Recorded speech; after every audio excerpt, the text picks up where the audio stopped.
Nos puede pasar a menudo que nos detengamos a pensar, ¿cómo ve Dios mis actos, mi vida, mis actitudes? Eso es lo que nos proponemos en esta serie de podcasts que titulamos ¿Cómo llamar la atención de Dios? Para que podamos ver ciertos personajes de la Biblia, qué es lo que vio Dios en ellos y por lo cual llamaron su atención.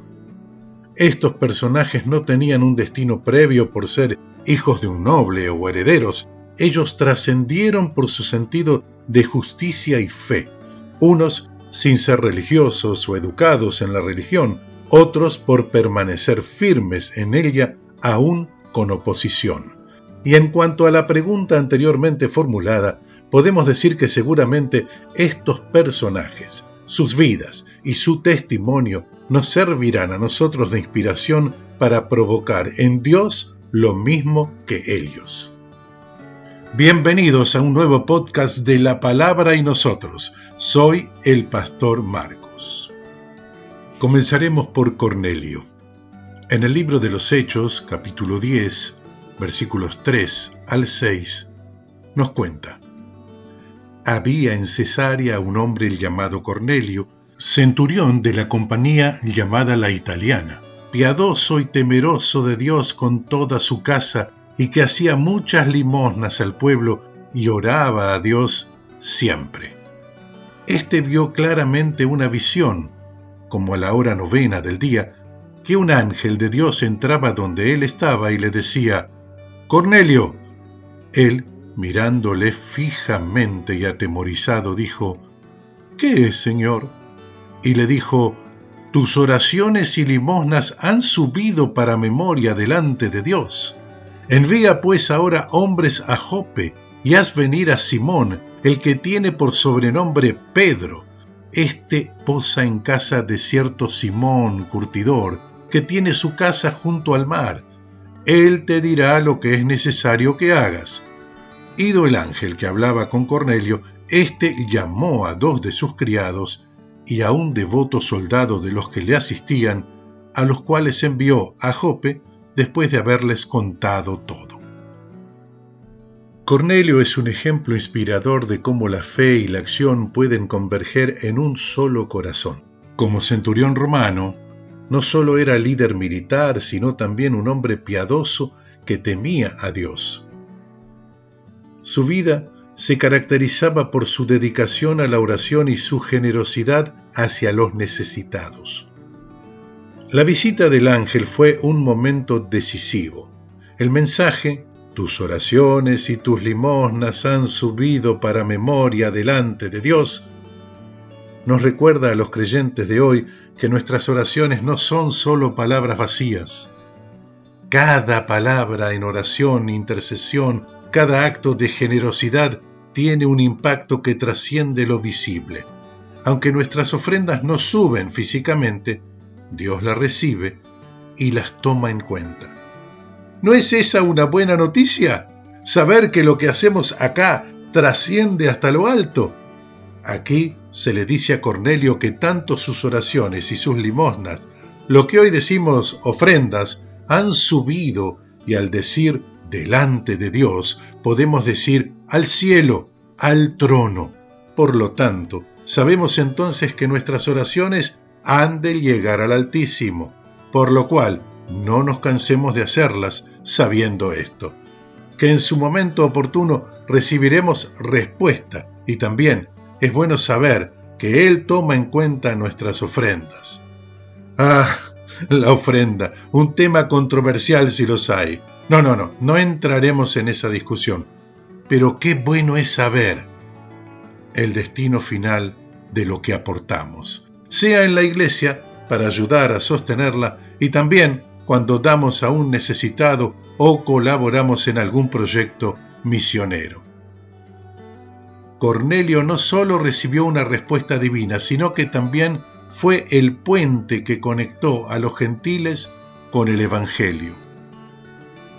Su apertura y disposición a escuchar lo que Dios tenía para él, junto con su ferviente búsqueda de la verdad, nos enseñan que cada acto de fe puede ser parte de un plan mucho más grande. En un mundo que a menudo nos hace sentir que nuestras acciones son insignificantes, la vida de Cornelio nos invita a perseverar orando y actuando con generosidad, sabiendo que Dios está atento a nuestras intenciones y que nuestras acciones tienen un propósito eterno.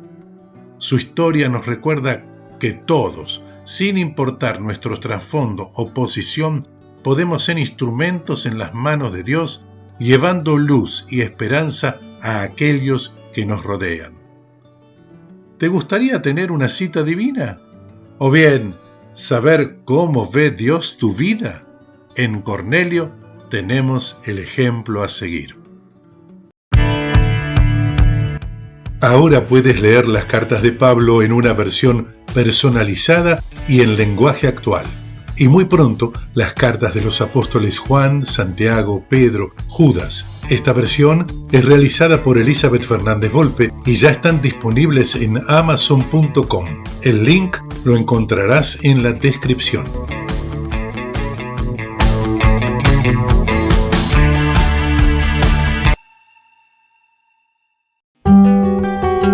Y no podía faltar en esta serie David. Y saber que un último hijo varón de la familia, tan poco tenido en cuenta que lo dejaban cuidando el rebaño, como ya conocemos la historia, no le damos la merecida relevancia.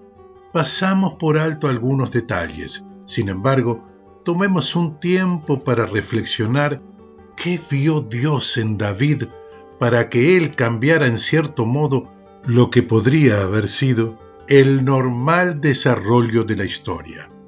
Decimos por normal a que la sucesión del rey Saúl hubiera correspondido a su hijo Jonatán, pero no. Dios decide ungir a uno de la casa de Isaí. También aquí lo normal hubiera sido que se decidiera por el primogénito, pero no, contrariamente a lo que indicaría cierta lógica y también el profeta Samuel, Dios se inclina por el más joven de la familia, y comprobamos que para Isaí no era un hijo muy apreciado, al punto que cuando al profeta se le presentan los hijos para tan magna ceremonia, David no estaba entre ellos. Hubo que ir a buscarlo al campo. El profeta sabía lo que iba, ungir al futuro rey de Israel. Creyó que el mayor sería la persona indicada. Sin embargo, Dios le dice no, y va por cada uno de los hijos de Isaí. Y al llegar al último le pregunta, ¿estos son todos tus hijos? A lo que Isaí responde, falta el más joven, el que cuida las ovejas. Ah, el muchacho, ve a buscarlo, le dice a uno de sus hijos. Parecería que el nombre adecuado de David hasta ese momento podría haber sido nadie. Antes de ser rey, David era un pastor, una labor humilde y solitaria.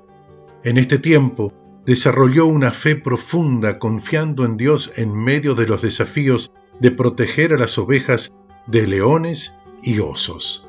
Esta experiencia fortaleció su dependencia en Dios y preparó su corazón para grandes cosas. Desde joven, David fue un adorador ferviente. Compuso muchos de los salmos, los cuales revelan su devoción genuina y transparencia ante Dios. No temía mostrar sus emociones y su vulnerabilidad en oración, algo que Dios valoró enormemente. David no solo llegó a ser un líder militar o un rey, era un adorador apasionado que constantemente buscaba la presencia de Dios.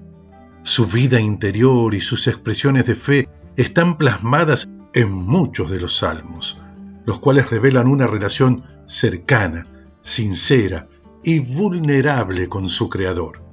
A través de ellos podemos ver que David entendía a Dios no como una deidad distante, sino como un Padre cercano, un refugio y el único digno de adoración. David no temía mostrar sus emociones y sus luchas más profundas en sus oraciones. A menudo vemos que sus palabras reflejan una profunda confianza en Dios, pero también una sinceridad radical cuando se trata de expresar sus dudas, miedos y frustraciones. Este tipo de transparencia ante Dios es una de las razones por las que su corazón estaba tan alineado con el de Dios. En el Salmo 139, David reconoce la omnipresencia y la omnisciencia de Dios. Señor, tú me examinas, tú me conoces, sabes cuándo me siento y cuándo me levanto. Aún a la distancia me lees el pensamiento. Mis trajines y descansos los conoces. Todos mis caminos te son familiares. Salmo 139, versículos 1 al 3. Aquí David no solo reconoce que Dios lo conoce por completo, sino que esta comprensión le trae paz. No huye de la verdad de ser completamente vulnerable delante de Dios, sino que la recibe con amor y reverencia. Uno de los rasgos más característicos de David es su espíritu de adoración y gratitud sin importar las circunstancias. Él sabía que Dios merecía toda la gloria en las victorias y también en los tiempos difíciles. Este reconocimiento de la soberanía y bondad de Dios es evidente en muchos salmos, y así lo expresa en el Salmo 103. Bendice, alma mía, al Señor, y bendiga todo mi ser su santo nombre. Bendice, alma mía, al Señor, y no olvides ninguno de sus beneficios. David no solo cantaba alabanza cuando todo iba bien, sino que también lo hacía cuando enfrentaba dificultades, mostrando su devoción inquebrantable. Su gratitud no dependía de las circunstancias externas, sino de su relación con Dios. David a menudo describía a Dios como su refugio, roca y fortaleza, reconociendo su completa dependencia de Él. En el Salmo 18, por ejemplo, después de haber sido librado de sus enemigos, David canta: Te amo, Señor, mi fortaleza. El Señor es mi roca, mi amparo, mi libertador. Mi Dios es la roca en que me refugio, mi escudo, el poder que me salva, mi más alto escondite. Este profundo sentido de protección y seguridad en Dios lo llevó a buscar refugio en Él en medio de las adversidades. David no confiaba en sus propias fuerzas ni habilidades como guerrero o rey, sino en la soberanía y fidelidad de Dios. Otro aspecto crucial de David es su constante anhelo de estar en la presencia de Dios. No le bastaba con solo adorar a Dios desde lejos.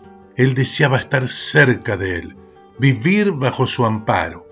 El Salmo 27 muestra esta intensa pasión por la presencia divina.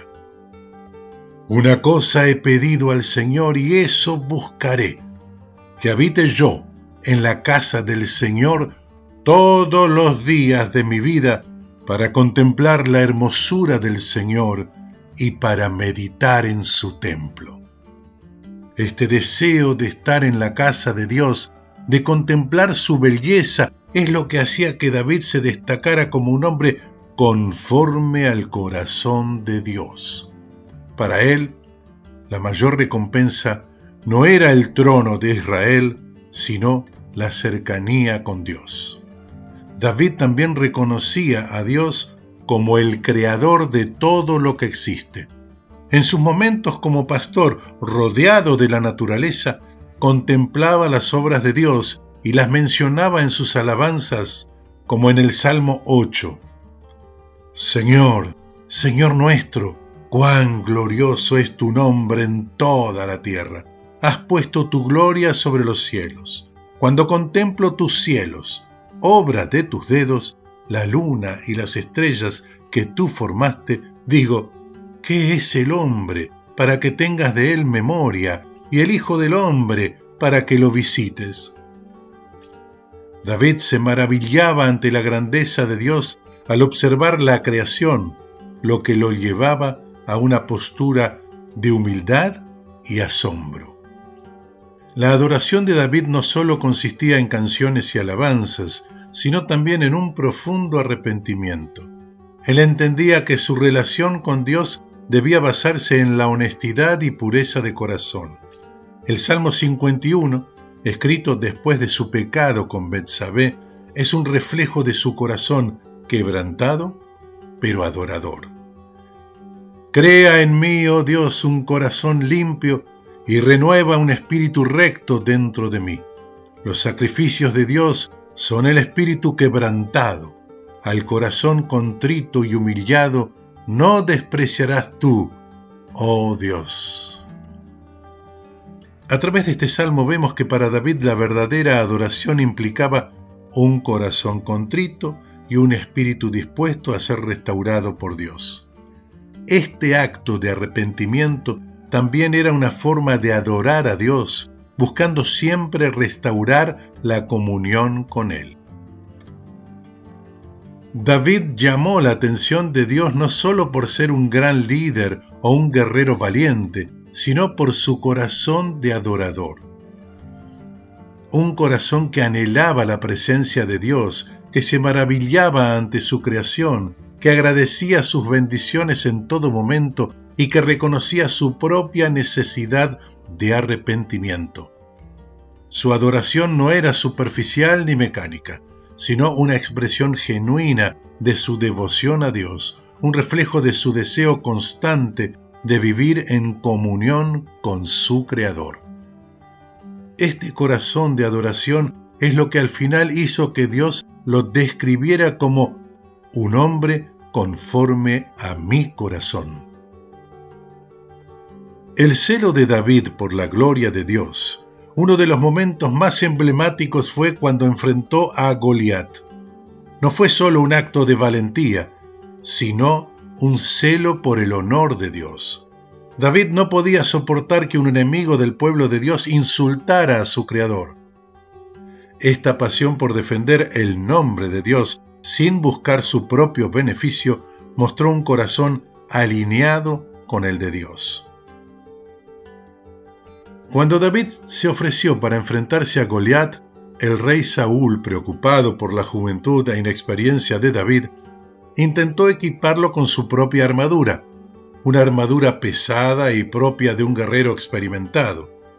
Sin embargo, David, después de probarla, la rechazó diciendo: «No puedo andar con esto, pues no estoy acostumbrado». Este gesto de rechazar la armadura del rey no solo refleja la humildad y autenticidad de David, sino también su absoluta confianza en Dios. David no necesitaba las armas convencionales para la batalla, porque ya había aprendido a depender en algo mucho más poderoso: la protección y la fuerza de Dios. David recordó a Saúl cómo Dios lo había librado antes en su vida de pastor. «El Señor, que me libró de las garras del león y del oso, también me librará de la mano de este filisteo». Aquí se ve que David no basaba su confianza en la lógica humana o en la preparación militar. Aunque Goliat era un guerrero formidable, David confiaba plenamente en que Dios lo capacitaría, tal como lo había hecho cuando él protegía a sus ovejas de animales salvajes. Esta experiencia en la soledad del campo, en la cual aprendió a confiar en Dios y no en las armas o la fuerza física, fue clave para su victoria contra Goliat. David nos enseña que las herramientas humanas, aunque útiles, no son fuente definitiva de victoria. Rechazó la armadura física porque sabía que su verdadera armadura era su fe en Dios. Esta lección es aplicable en muchas áreas de nuestra vida, donde a veces podemos confiar más en nuestros recursos o habilidades que en Dios mismo. David recordó cómo Dios lo había librado de leones y osos. Esta memoria de la fidelidad de Dios en el pasado le dio el valor para enfrentarse a un desafío mayor. Esta es una práctica poderosa. Recordar las veces que Dios ha sido fiel en nuestras vidas nos da la confianza de que lo seguirá siendo.